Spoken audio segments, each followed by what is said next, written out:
नमस्कार सम्पूर्णमा हजुरहरूलाई हजुरको नेपाली भान्सामा स्वागत छ। आज म हजुरहरूलाई अथेन्टिक गुन्द्रुक साँधेको विधि लिएर उपस्थित भइसकेकी छु। यो बनाउनको लागि आवश्यक सामग्रीहरू तयार पारौँ है त। आफ्नै बारीको जिरे खुर्सानी। यो खुर्सानी एकदमै पिरो हुने भएकोले मैले चाहिँ यहाँ 2वटा मात्र टिपेकी छु। यदि हजुरहरूलाई अझै धेरै पिरो मनपर्छ भने अझ धेरै खुर्सानीको प्रयोग गर्न पनि सक्नुहुनेछ।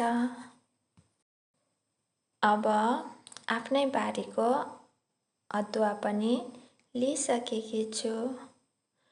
अदुवाले चाहिँ अचारमा अझ धेरै स्वाद ल्याउँदछ र थोरै धनियाँ पनि टिपे माथिबाट गार्निस गर्नको लागि।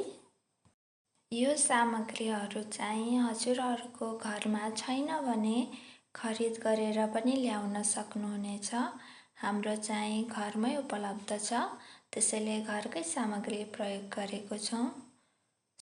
सुरुमा गुन्द्रुक साध्नको लागि अघि उखेलेको अदुवा, 2वटा जिरे खुर्सानी र 2वटा लसुनलाई पनि ओखलमा हालेर कुट्नुहोस्। यसको धेरै मसिनो पेस्ट पनि बनाउनु पर्दैन। मसिनो पेस्ट भन्दा पनि यतिको बनाउँदा अदुवा लसुन सबैको स्वाद आउँछ र मिठो पनि हुन्छ। यो चाहिँ मैले आलो गुन्द्रुकलाई लिएकी छु। सुरुमा यसलाई थोरै पानी हालेर पखाल्नु पर्दछ।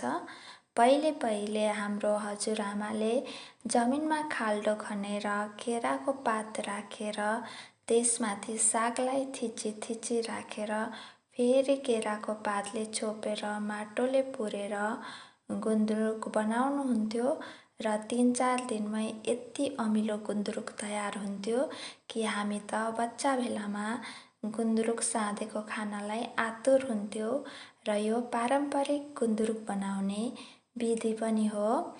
अब यो आलो गुन्द्रुकलाई मसिनो गरी काट्नुहोस्।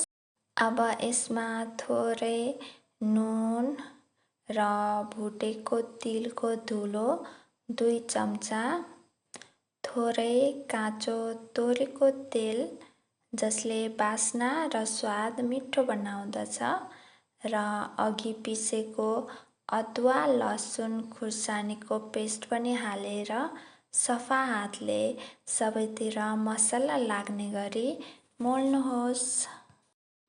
अब माथिबाट धनियाँ राखेर गार्निस गर्नुहोस्। गुन्द्रुक आफैमा अमिलो हुने भएकोले यसमा कुनै पनि प्रकारको टमाटर, कागती वा चुक अमिलो हालिरहनु परेन र एकदमै छिटो मिठो गुन्द्रुक साँधेर पनि तयार भयो। अहिले नै मुखबाट पानी आइसक्यो। हजुरहरूले पनि यसरी नै बनाएर खानुहोला र बनाउन पनि एकदमै सजिलो छ र यसरी नै हामीलाई माया र साथ दिनुहोला। हवस्, धन्यवाद।